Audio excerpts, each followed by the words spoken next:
Olá, boa tarde, boa noite ou bom dia. Cumprimento a todos com a graça e a paz do Senhor Jesus Cristo.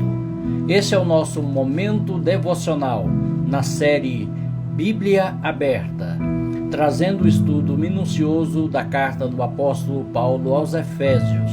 Já chegamos ao capítulo 2, mas quero fazer uma recapitulação da ministração passada para que você possa estar atualizado e acompanhar com melhor proveito.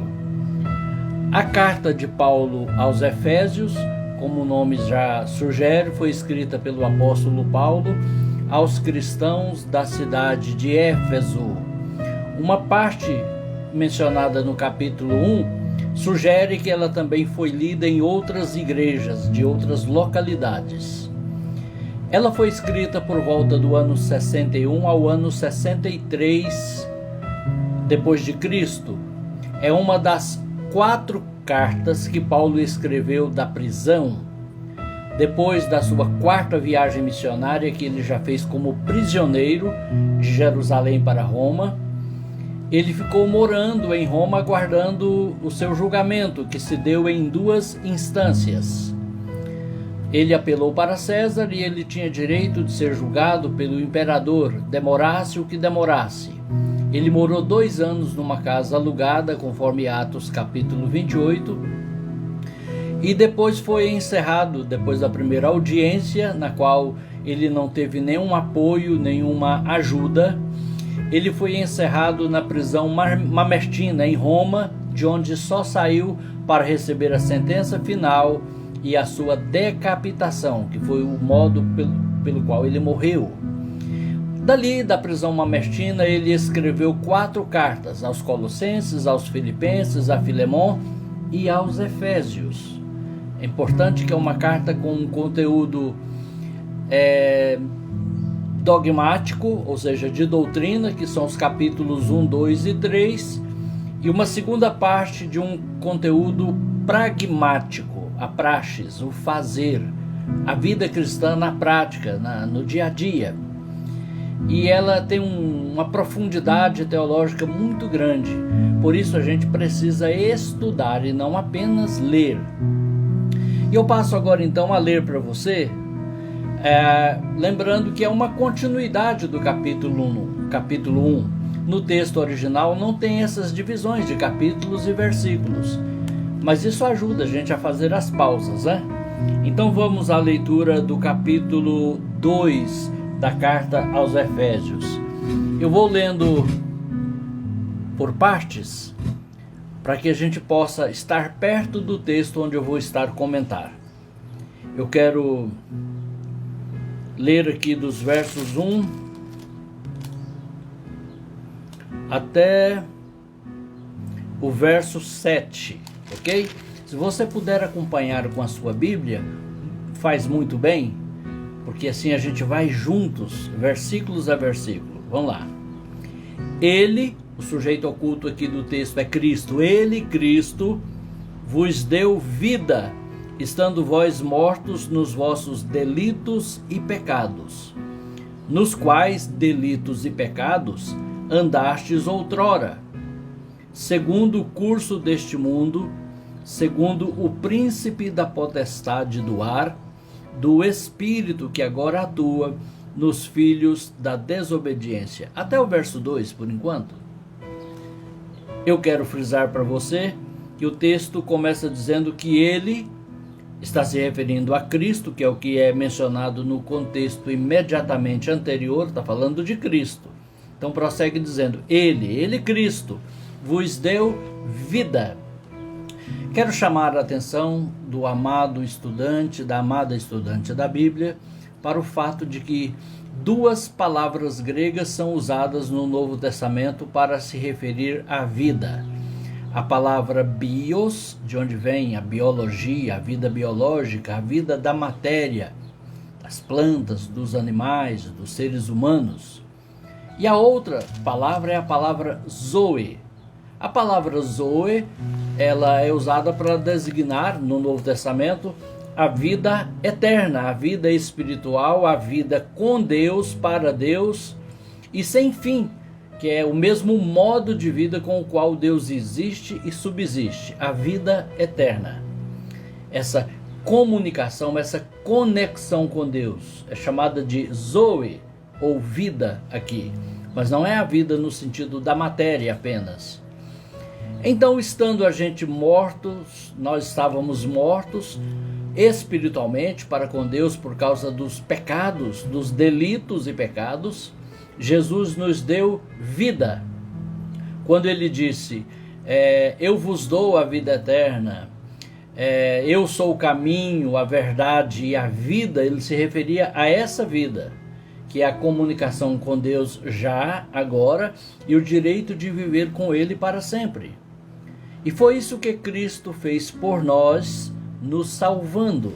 O texto vai dizer melhor aqui no verso 2, nos quais pecados e delitos andastes outrora. Ou seja, é uma realidade espiritual do mundo inteiro. O mundo inteiro jaz no pecado. Todos pecaram e separados, destituídos, cortados estão da glória de Deus, da aprovação de Deus. Mas Jesus veio, morreu em nosso lugar na cruz do Calvário e ressuscitou ao terceiro dia para com a sua morte, o seu sangue e a sua ressurreição nos assegurar o que diz o texto aqui, olha, nos livrar do príncipe da potestade do ar, que é Satanás, aqui chamado de príncipe, não no sentido de um príncipe bonito, mas aquele que é líder em uma situação. Qual situação? A situação dos anjos caídos, os demônios. Do espírito com E minúsculo, porque ele é um espírito, que agora atua e continua atuando no mundo, nos filhos da desobediência, na vida das pessoas que não servem a Deus. E se a gente não vigiar, ele quererá atuar também na vida daqueles que se dizem crentes ou servos de Deus. Por isso a Bíblia recomenda, não deis lugar ao diabo. Verso 3, entre os quais os filhos da desobediência é como são chamados aquelas pessoas que não são filhas de Deus por adoção através de Cristo Jesus. Para quem alimenta aí uma falsa esperança de que todo mundo é filho de Deus, não é. Existem os filhos de Deus e aqueles que não são filhos de Deus, porque para se tornar filho de Deus tem que aceitar Jesus, tem que recebê-lo, tem que reconhecê-lo como Salvador e Senhor, e por meio dele nos tornamos filhos de Deus. É o que o Senhor Jesus disse e João registrou lá em Evangelho de João, capítulo 1, versos 11 e 12, que ele, Jesus, veio para os que eram seus, os judeus, mas o seu povo, os judeus, não o receberam. Mas a todos quantos, agora é de toda a nação, o receberem, deu-lhes o direito ou o poder de se tornarem, porque não são, se tornarem filhos de Deus. Então, quando alguém já nascido se torna filho de outra pessoa, é um processo de adoção. E essa adoção é por meio de Jesus Cristo. Então, o ímpio, o mundo é chamado na Bíblia de os filhos da ira, os filhos da desobediência, os filhos de Belial, filhos do diabo e várias outras expressões, todas elas, infelizmente, muito negativas, mas verdadeiras. Então vamos ao verso 3. Entre os quais filhos da desobediência, também todos nós andamos outrora. É a realidade minha e sua. A gente se tornou filho e liberto depois da nossa conversão, mas antes, não importa se eram por pecadinhos ou por pecadões, éramos por natureza filhos da ira, diz aqui, fazendo a vontade segundo as inclinações da nossa carne. Eu estou no verso 3. Fazendo a vontade da carne e dos pensamentos. Carne aqui se refere à nossa natureza humana, pecaminosa, decaída, que herdamos de Adão, que expressa os seus apetites, as suas concupiscências por meio do corpo. Por isso é chamado de carne, é chamada de carne, a velha natureza. fazendo a vontade da carne e dos pensamentos, e éramos por natureza filhos da ira, como também os demais. Ou seja, tanto judeus quanto gentios, sem Jesus, são filhos da ira. Verso 4.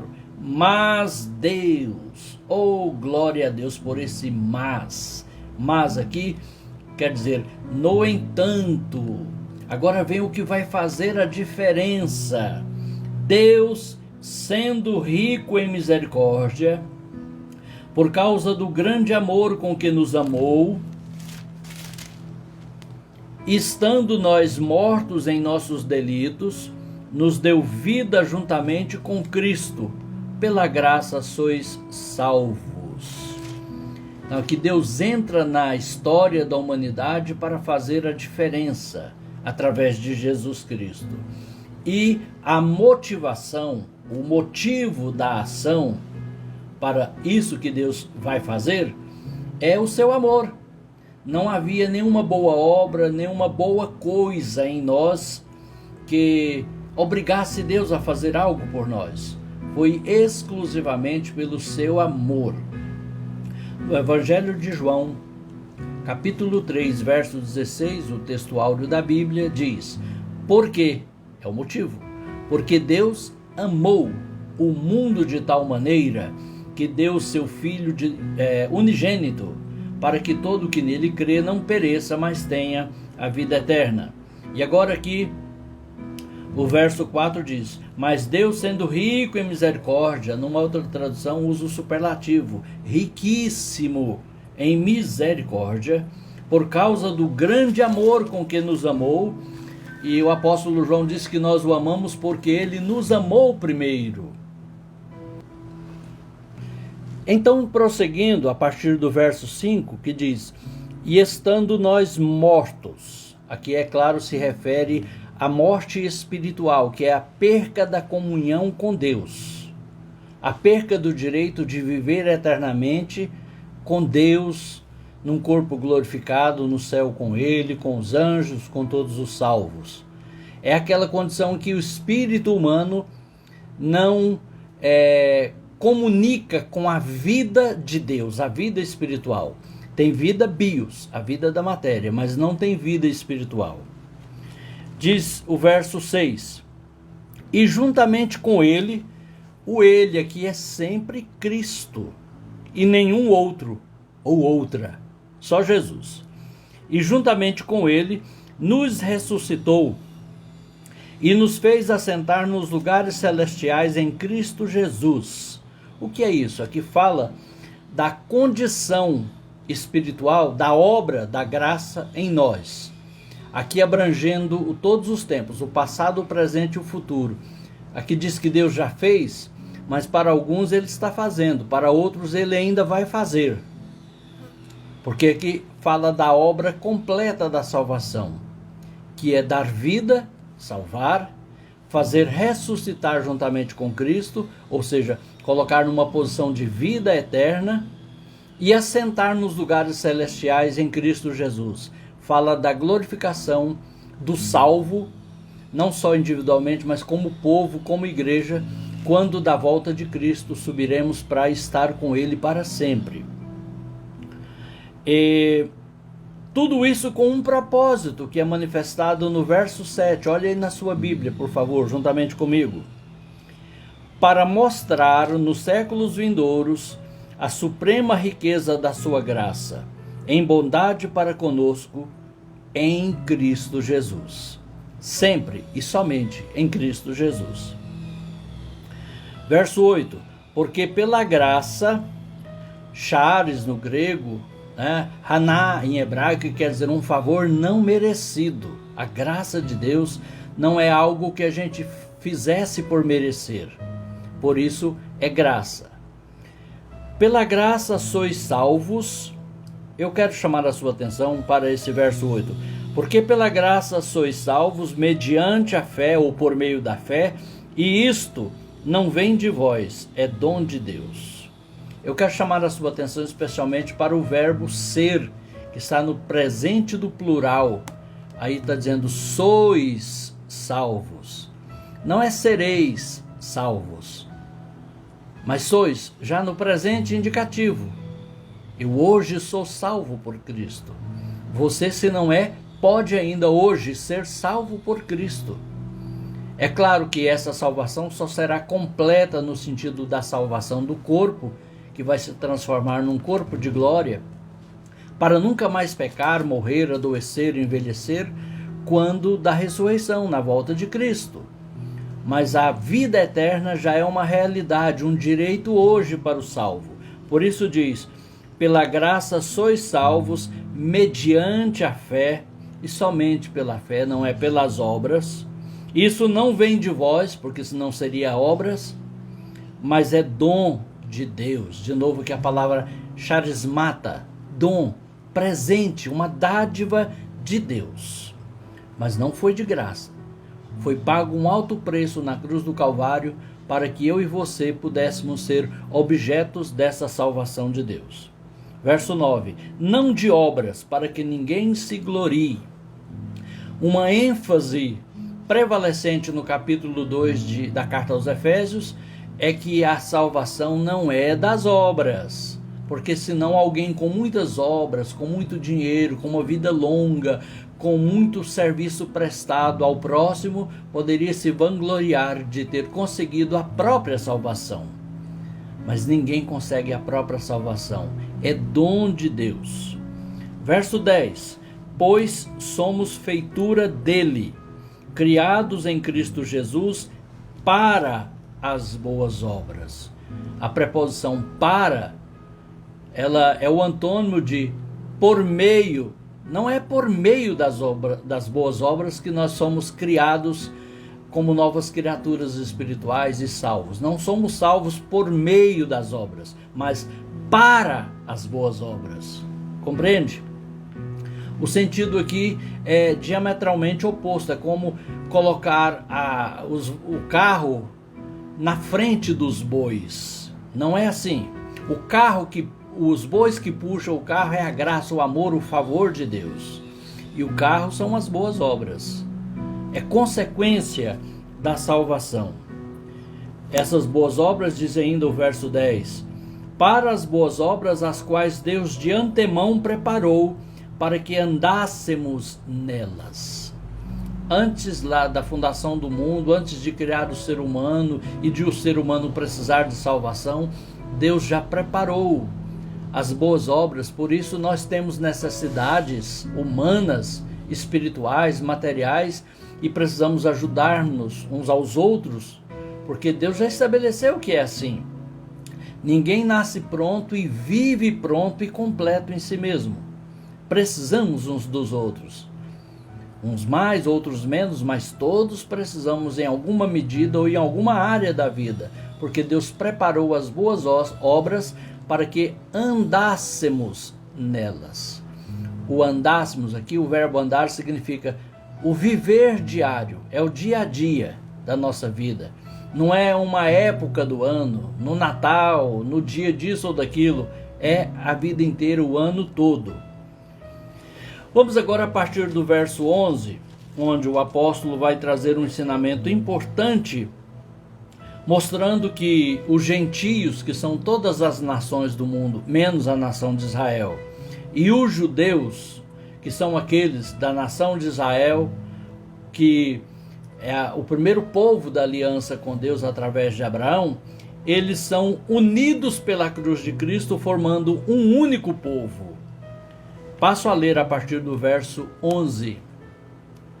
Portanto, lembrai-vos de que, outrora, vós, gentios na carne, nós, brasileiros, argentinos, alemães, americanos, italianos, franceses, japoneses, chineses, africanos de qualquer nacionalidade, somos gentios na carne.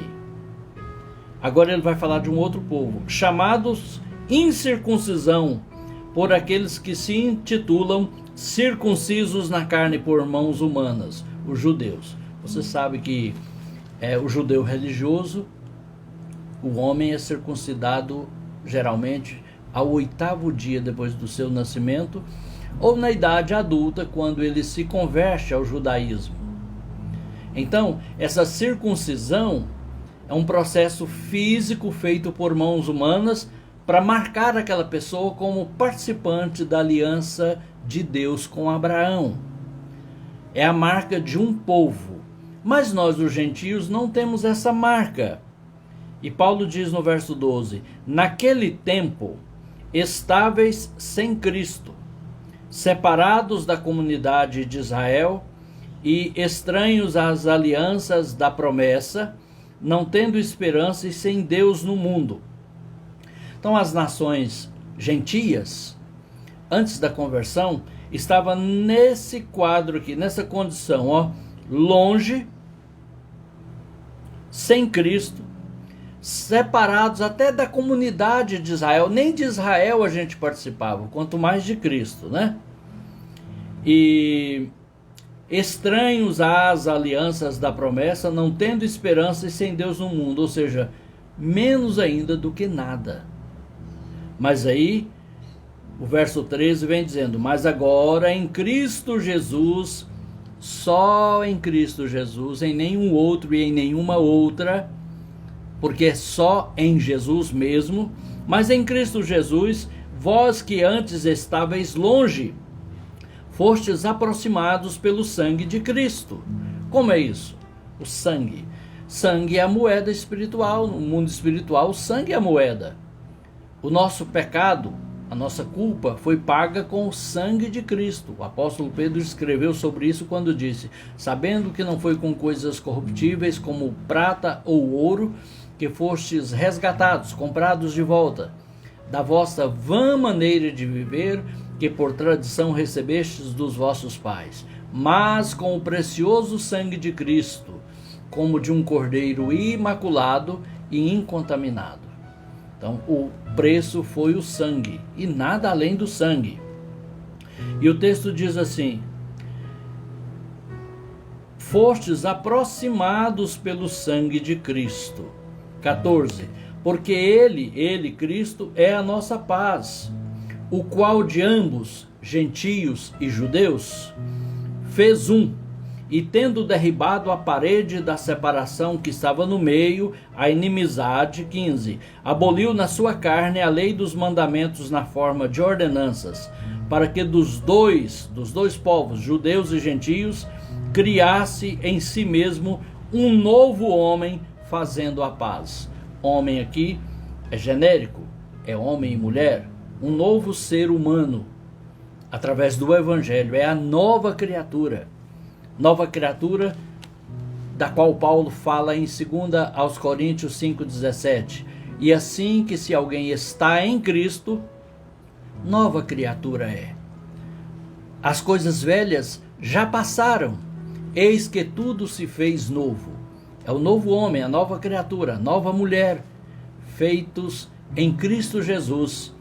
Agora, filho de Deus, Israel espiritual, nação santa, sacerdócio real, povo de propriedade exclusiva de Deus, conforme escreveu o apóstolo Pedro. E diz o verso 16: e reconciliasse ambos em um só corpo com Deus, por intermédio da cruz, destruindo por ela a inimizade. E vindo, evangelizou paz a vós outros que estáveis longe, que são os gentios, era o nosso caso, e também aos que estavam perto, eram os judeus. Verso 18: porque por ele, Cristo, não podemos esquecer disso, é só por meio de Jesus. Porque por ele, ambos temos acesso ao Pai em um Espírito, com E maiúsculo, por meio do Espírito Santo e através de Cristo, em nome de Cristo, pela obra de Cristo, pelo mérito que Cristo tem com o Pai, nós temos acesso ao Pai, porque aí nós fomos feitos filhos de Deus e não mais apenas criaturas. E diz o verso 19, olha que coisa maravilhosa: assim, já não sois estrangeiros e peregrinos, mas concidadãos dos santos, cidadania celestial, concidadão dos santos, e sois da família de Deus, edificados sobre o fundamento dos apóstolos e profetas, sendo ele mesmo, Cristo Jesus, a pedra angular. A fé que temos e a igreja que somos é a igreja edificada na doutrina dos apóstolos, os 12 mais Paulo, e também no fundamento dos profetas, o Antigo Testamento aplicado no Novo, demonstrado no Novo. E diz mais ainda o verso 19: sois da família de Deus. Sim, a família de Deus. Tem o seu Filho unigênito, que é Jesus Cristo, e tem nós que somos filhos através de Jesus. Ele é o primogênito entre todos os irmãos. É a família de Deus. O Pai, o Filho, o Espírito Santo e nós. Olha que privilégio que nós alcançamos através de Jesus Cristo.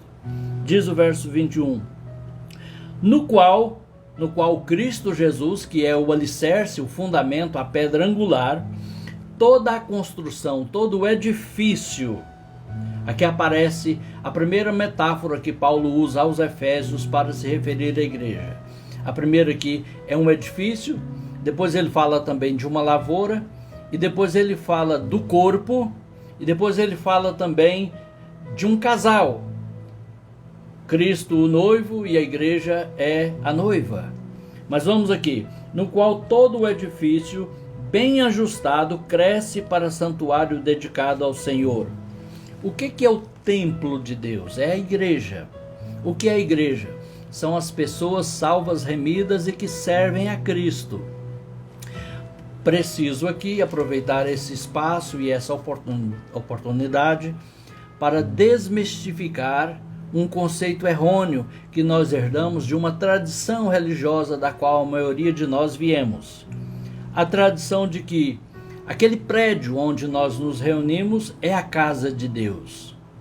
Não é. Biblicamente não tem fundamento essa afirmação. É um lugar especial, pode até ser chamado de santuário? Pode, por quê? Santuário, um lugar onde se reúne os santos. É um lugar especial pelo que acontece ali, por causa de nós e por causa de Deus, não em si mesmo. Como também o púlpito não é o altar está na nossa vida. Mas nós herdamos uma tradição templista, uma tradição religiosa de que o púlpito é o altar e que a casa de Deus, onde Deus mora, é lá naquele lugar de reuniões da igreja. E que a igreja também é lá. Está tudo errado. É claro que não dá para mudar isso do dia para a noite, mas lembra que a igreja está em reforma desde 1517. A reforma não terminou. Os valores e os princípios do Evangelho vêm sendo resgatados à medida que a gente se volta para a Bíblia para ver o que realmente a Bíblia diz e ensina. Em nenhum lugar do Novo Testamento diz que a casa de oração, o prédio onde a igreja se reúne, é morada de Deus. Diz que nós somos morada de Deus em espírito, e Deus diz: porque eu, o Senhor, não habito em templo feito por mãos humanas.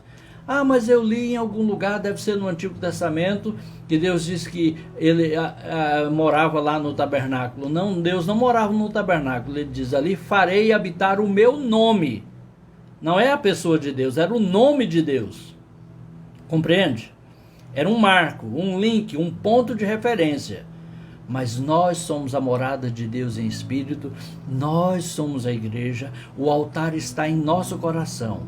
Isso não torna menos importante congregar, ir às reuniões, participar de uma igreja local, contribuindo com seu progresso, com o desenvolvimento da obra da evangelização mundial. De maneira alguma. Eu jamais diria isso na condição de um pastor, que pastoreei a última igreja por 25 anos. Então, é apenas para desmistificar da nossa mente que a gente termina o culto domingo à noite e a gente vai despedir do Senhor. Até domingo que vem, o Senhor mora aqui, eu moro em outro lugar, então fica aqui, eu estou indo embora. Não é isso. Deus mora na gente. Jesus disse: viremos e faremos nele morada. Foi isso que Jesus ensinou. Muito bem, já encaminhando para o término, aqui diz que quando nós somos edificados espiritualmente, nós nos tornamos um santuário, um templo para a morada de Deus, dedicado ao Senhor. Verso 22, no qual Senhor Jesus Cristo, também vós juntamente estáis sendo edificados para a habitação de Deus no Espírito. Viu que está falando de gente? Não está falando de pedras ou tijolos? Não está falando de prédio, de uma construção física, mas de uma construção espiritual, morada de Deus em espírito. Espírito não precisa de prédio para morar. Ele precisa de outro espírito para se manifestar, que é em nós. E diz aqui, no qual também vós juntamente estáis sendo edificados. Então está falando de uma construção de pessoas, como Pedro vai ensinar. Vós também, quais pedras vivas, sois edificados mutuamente para a morada de Deus em espírito. Pedro também ensinou sobre isso lá na sua primeira carta. Pedro, a quem alguns atribuem ser a pedra, ele diz que a pedra é Cristo. E que nós todos somos pedras, por isso ele foi chamado de pedra. Fazendo até um certo trocadilho com o seu próprio nome, né? Cefas no aramaico, ou Petros no grego, porque o seu nome hebraico era Shimeon, Simão. Mas então Jesus fez o trocadilho, Petros, pedra, ou Cefas no aramaico, que é o mesmo. Então observe que nós somos as pedras que na nossa comunhão, encaixando em comunhão, em renúncia, em amor uns aos outros, Deus habita em nós, como Jesus disse: onde estiverem 2 ou 3 reunidos em meu nome, aí estou eu no meio deles. Observando, isso não é incitação ao desigrejamento, de maneira alguma. Desigrejamento não tem base bíblica e não tem fundamento no Evangelho. E não tem chance à luz da verdade bíblica. Mas apenas para a gente compreender a dimensão espiritual do que somos, morada de Deus, habitação do Senhor. O altar de Deus está em nosso coração, que é onde a nossa oferta, o nosso sacrifício espirituais são oferecidos e aceitos por Deus. Antes de ser visto pelos homens, antes de ser posto em algum lugar de algum culto, ele deve acontecer no nosso coração. E assim chegamos ao final do capítulo 2. Eu aguardo você para o capítulo 3 e quero fazer um pedido. Compartilhe esse vídeo com seus contatos. Você que está acompanhando pelo YouTube, se inscreva aí no meu canal, Paulo César Reis.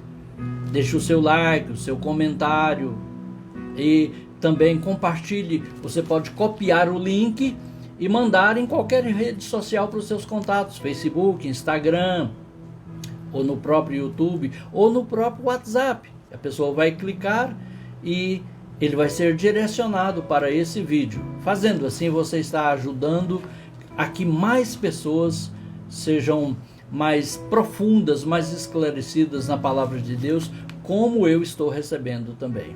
Deus abençoe a sua vida. Fiquem todos na paz do Senhor, que Deus abençoe o seu dia, a sua tarde ou a sua noite.